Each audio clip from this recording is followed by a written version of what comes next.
everyone, and thank you for joining me for the data modeling talk. My name is Stanimira, and I'm a developer advocate for MongoDB. So let's jump right into it. Data modeling is the process of figuring out how to store and represent data in your systems, usually using something called a database. But the actual question is, why should you care about as front-end developers or as Angular developers?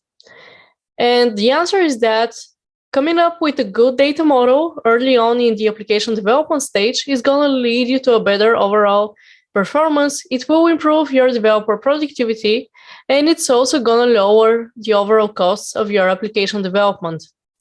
So if I convinced you already, let's go through the agenda and jump right into it.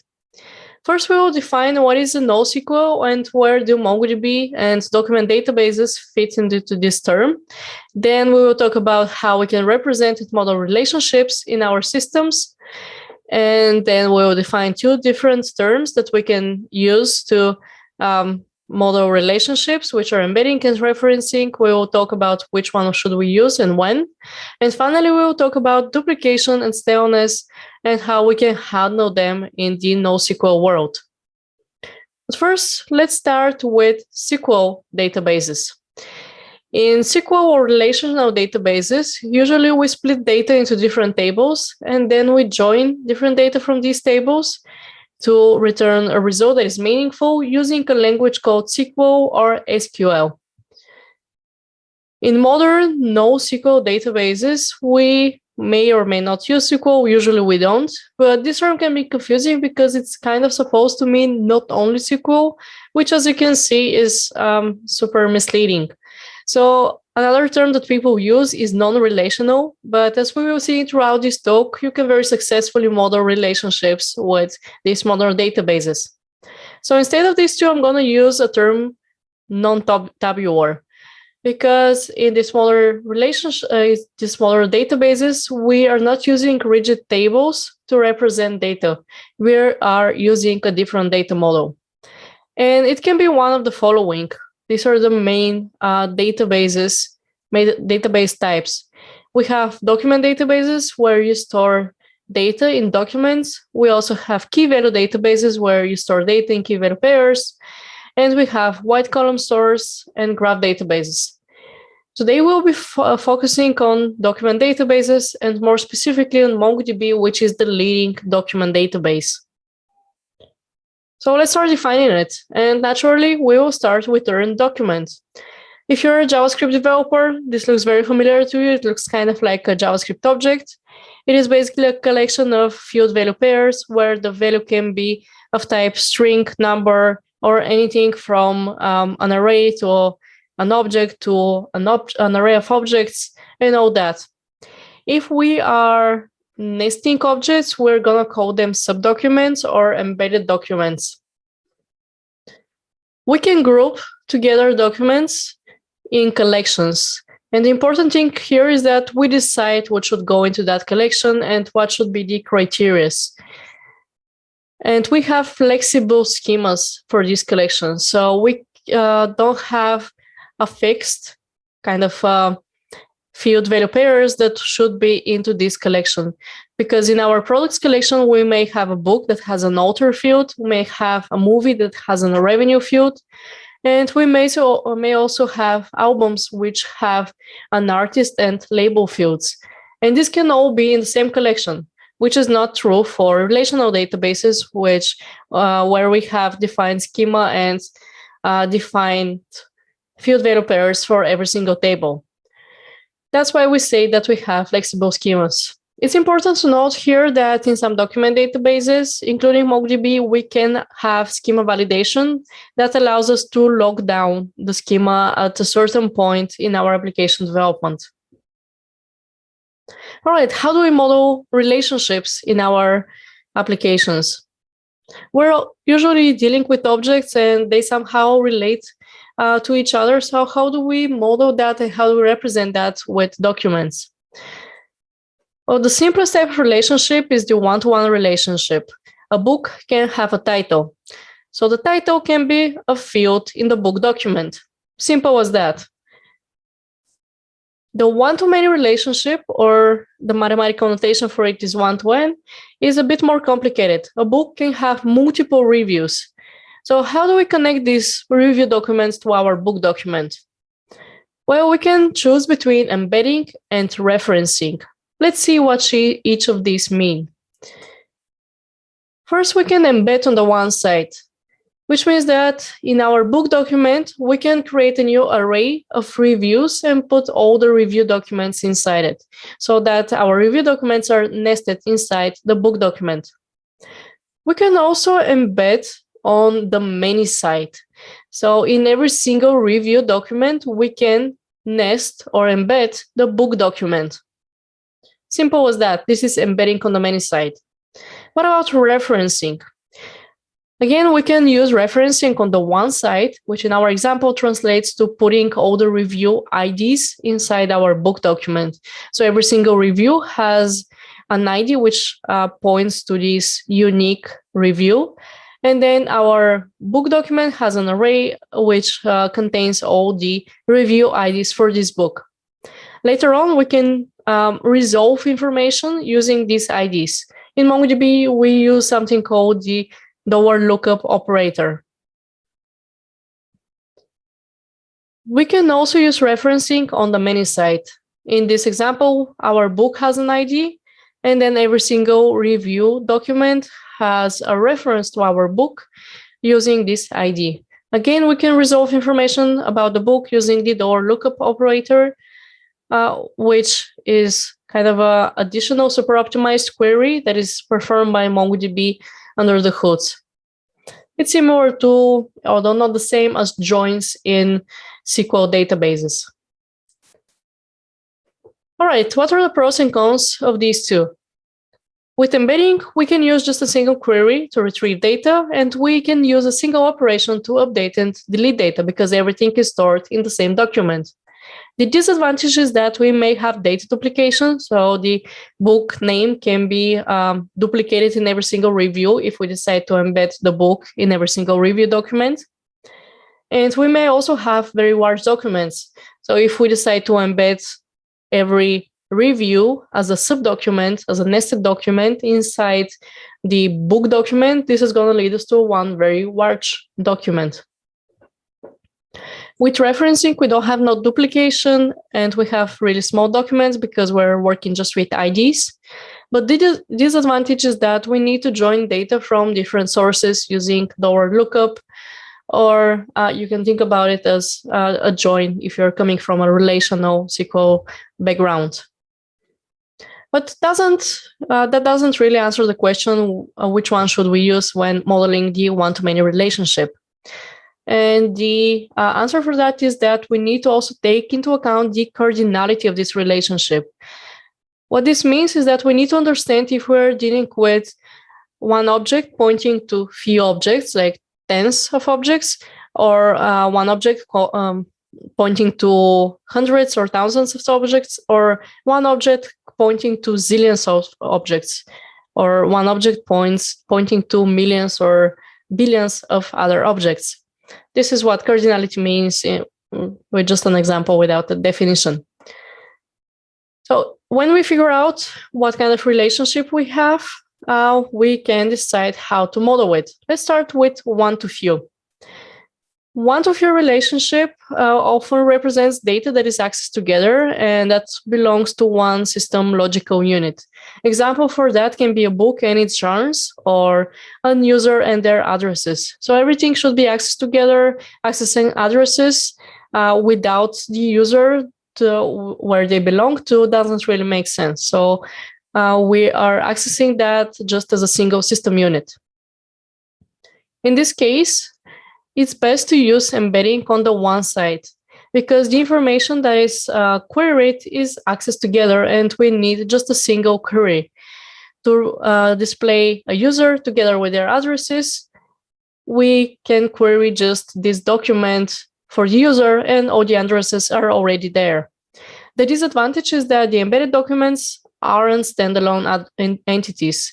So if we need to access the embedded documents as their separate entity, at some point of time, we will have to extract them because it will make it easier and faster to have them as separate documents stored in a different collection. All right, we have a recipe for 1 to few already. Let's handle the other extreme, 1 to zillions. Zillions means a possibly very large number of connected items.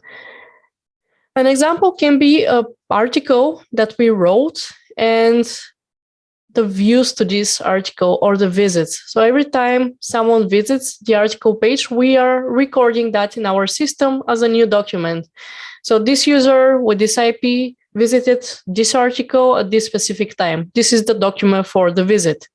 And later on, we can use these visits for analytical reasons. The problem is that these visits can grow quite quickly, and we may end up with having millions of visits documents for a single article. So how do we represent this relationship? The only reasonable option, if you think about it, I'm not gonna discuss it super in large, but if you think about it, the only reasonable option is to use a reference on the main site, because we're not risking exceeding the document size limit. And the document size limit is 16 megabytes for MongoDB, but every single database possibly has a document size limit. So it's often really good to not exceed that or not work with really large documents. The disadvantage with working with this kind of relationship is that we really need to be super careful when querying the zillions collection. We don't want to send hundreds of megabytes of information from the database to the server, and then we don't want to send that to the client, and then we possibly don't want to show a table with millions of records on the page without any kind of preventive mechanism like lazy loading or anything like that. So I recommend kind of putting extra comments when working with this kind of relationship in your application code, just so the next person who works with it knows what they're dealing with and they can handle it appropriately. In our example with articles and page views or visits, here's how it looks like. We have an article ID, and every new document for a page visit refers to this article by its ID. All right, we handled both extremes, but how about the middle ground? How about one-to-many in general? Well, we don't have a recipe for that, but we may think of additional questions, and the answer to these questions can help us model this relationship. And one really good question is, are we dealing with two separate logical units, or are we dealing with just one? So are we always going to represent this book together with its genres, or are the genres something that needs their own collection and their own representation? So are we also going to have a page with all the genres, and are we going to allow people to search by genres? If we do, then maybe we need to have a separate collection for our genres, and we need to refer to the books. And we usually use referencing on the many side of the relationship, although we can have it on the one side as well. If we're dealing with just one single logical system unit, the genres won't be something on their own. We are always gonna access them in the context of the book. Then it's better to embed them in the books document. Embedding should be done on the more often queried side. So if we are more often looking for books than for genres, we need to embed the genres in the books documents. And if we're not sure, maybe it's better to split these into different collections, unless we're looking for simplicity and we're not afraid that we might need to migrate later. Migrating means extracting the nested documents into their own collection. All right, let's see something coming from the real world. In this example, we have meeting rooms and users.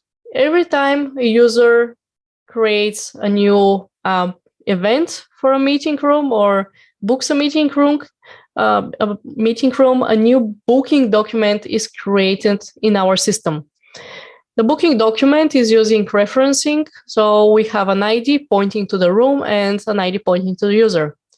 But we have identified that actually listing bookings is really critical for our system. People do it super often, and we might be building a calendar application, for example.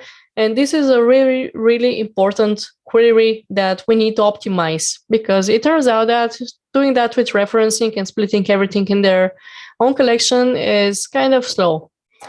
So what happens when we use referencing and we send that query? First, we need to resolve the room, because we might need some additional information from it. We might need to show the booking together with the name of the room. Then we can do the same for the user, because we also need to show the name of the user. Then we have to repeat that for every single booking document. And we end up with using one query to get the bookings and $2 lookups, which kind of, you can think about it really simply and kind of simplified as 3 separate queries, which can be slow.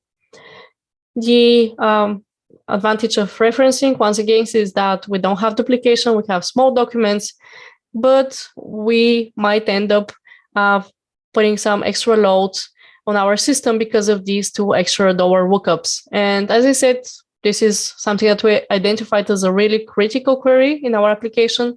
So we have to optimize this scenario. How do we do that? Well, as we know, we have embedding. So we can put everything about the room and about the user inside our booking documents. That way, we can use just one single query. Super easy, right? But the disadvantage is that we have super large documents. We have data duplication, because we're putting the name of the user in the room in every single booking document. And we have lots of unnecessary data. We don't care about the setup of the room when we're displaying the booking in the calendar. We don't care about the address of the user and even their contacts or anything like that. So we have quite a lot of unnecessary data inside our booking documents. How do we optimize that? Well, we can combine referencing and embedding with something called the extended reference pattern. What this means is we will put only the minimal amount of needed information inside our booking reference. So we have the ID, naturally, and we also have the name for the room and the user, because we need that when we're displaying the booking in the calendar. So basically, it's a combination between referencing and embedding. If we send a query when using this pattern, we are going to need only one query to resolve all the needed information. We're going to have relatively small documents. We won't have any necessary data. And here you may know that we have some data duplication, though, because we are repeating the room name and the username for every single booking. And also we have the room name and username in the original room document and the original user document. So why should we care about data duplication? Like, this is working very well for our system. Well, I can just say, don't be afraid to duplicate data. Like, just do it. It works better for your application use case. It leads to better performance. And to put it in different words, data that is accessed together should be stored together. In our example, we need this data because we are going to show it together. So we need to store it together. It makes more sense. But if you're still afraid of duplication, let's take a closer look how we can handle it. The first scenario with duplication is dynamic objects. And in this case, we really shouldn't handle duplication. We should just use it. Every time a user creates an order, their address is copied in the order document. So if the user later on changes their own address, we don't have to, we actually shouldn't, we mustn't change the shipment address in the order document. We should persist it. So this is why we need to duplicate this piece of information. In this scenario, we have dynamic objects, and we actually need to duplicate data. It's the only viable option. But we do have another scenario where duplication should be managed. We have many examples for that. And this is going to lead us to writing more code and performing more write operations on our database. So we should really be careful and weigh the benefits versus the efforts of managing this duplication. And when I say managing duplication, I actually kind of mean managing staleness. Staleness is information that doesn't reflect reality anymore. It can be caused by many things, but in this scenario, we're going to take a look at duplication, at stale data caused by duplication. And staleness is inevitable in the NoSQL world and when working with denormalized data. The actual question that we should care about is for how long can we tolerate stale data in our system? Do we need to update stale data every few milliseconds because it's really super critical? We're dealing with airport delays or flight delays or financial information, which is really critical to be updated every few milliseconds. Or are we dealing with something that shouldn't actually be updated that often? The other extreme case is the booking for meetings which are already in the past. So we really don't care about updating meetings that were in the past. We should just keep that stale data and keep it as historical data. But when we answer that question, for how long can we tolerate stale data, we can manage staleness with batch updates. And what I mean here is that we shouldn't perform updates for every single change and every single update that happens in our system. We should batch these changes and perform an update once every hour or once every 24 hours or whatever time we decided that is appropriate for our use case. Let's see how this looks like if we're using change streams, which is a feature provided by MongoDB for handling staleness and duplication. In this JavaScript scenario, we have a collection of users. We're using the pipeline with the match operator to match updates or new changes that come into documents of this collection. So every time someone changes a user, we are subscribing to this change. And we're providing a callback. In this callback, we can actually handle this change and update the stale information. The better option here is to accumulate the changes and perform a batch update to all the related documents at a certain point in time that we should figure out works best for our application. If you want to learn more about it, check out the tutorial that I have linked here. Finally, let's summarize with the fact that application use cases should drive data modeling. It shouldn't be the other way around. We shouldn't normalize data and put it in 500 different collections or tables. We should actually care how we're going to be using this data and store it in the way that makes sense for our application. How do we start? First, we have to identify the logical units in the application and what are the relationships between them. Then we might write down which are the most important queries, which are like super critical for our application, and optimize the data model based on them. After we have answered these three questions, we're going to have a very strong foundation for our data model and how we should represent data in our database. Let's summarize with some important takeaways from this presentation. First, I'm going to repeat that because it's super important. Model data based on your application use cases and not the other way around. Second, take cardinality into account when modeling one-to-many relationships, because this will gonna account to using a different data model, really. Third, keep logical units into different collections unless you're looking for a simple proof of concept kind of type of application, or you're not afraid to migrate them later. And finally, manage duplication and more specifically staleness with batch updates. And in the MongoDB world, do that with change streams.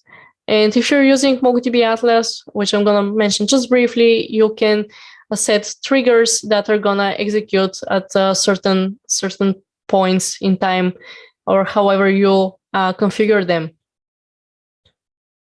All right, thank you very much for joining. The first link here is the link to this presentation. The other links are really useful resources if you want to learn more about data modeling with MongoDB. So you can also follow me on Twitter. These slides are going to be available because I'll share them. You can follow me by using my full name. Thank you again for joining and have a great conference. Hi, I'm Joe Weems. Thanks for checking out this video from EnterpriseNG 2021. Online conferences were great, but it's time to get back in person. See your old friends, make some new ones, and take your career to the next level. Head over to ng-conf.org to get your ticket. See you there.